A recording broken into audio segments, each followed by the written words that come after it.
2 দিন গ্যাস থাকবে না এটা কোনো কথা? 6 তারিখ 7 তারিখ 2 দিন গ্যাস থাকবে না। 2 দিনের জন্য কিভাবে রান্না করব আর রাখবো কিভাবে? গরম করে খাবো কিভাবে? যাই হোক সকালবেলা তাড়াহুড়ো করে উঠে আগে নাস্তাটা বানাই নিয়ে নিজে আগে খেয়ে নিলাম ডিম, চা, রুটি খেয়ে নিলাম। এরপরে হচ্ছে এই যে এক চুলায় আমি বেগুন, আলু, মাছ রান্না বসাই দিছি দুপুরের জন্য। অন্য চুলায় হচ্ছে আমি একটু ছোলা করে নিচ্ছি যাতে সন্ধ্যায় খেতে পারি আর কি।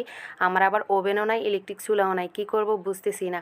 যাই হোক একে, একে আমি রান্নাবান্নাগুলো সেরে নিচ্ছি। 10টা বাজে গ্যাস চলে যাবে বলছে। দেখা যাক। আগে তরকারিটা রান্না করে নিচ্ছি। আগের একটু ভাত আছে আর ভাত তো হোটেল থেকেও নিয়ে আসা যাবে। তাই ভাবলাম আগে তরকারিগুলাই রান্না করে নিই। আর এই যে আমার বেগুন আলু রান্না হয়ে গেছে। আর হচ্ছে ছেলেমেয়ের জন্য ওরা এখনও নাস্তা খায় নাই। ওদের জন্য একটা ডিম ভাজি করে নিচ্ছি। এই যে ভাতও বসাই দিছি। ওরা ডিম পোচ খেতে পছন্দ করে না, ভাজিটাই পছন্দ করে। আর এই যে আরেক চুলায় করলা বসাই দিছি।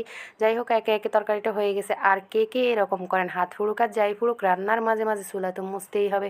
তো সবাই দোয়া করবেন গ্যাসটা যাতে চলে আসে, না হলে 2 দিন কীভাবে ব্যাকআপ দিব বুঝতেছি না। ভালো থাকবেন সবাই।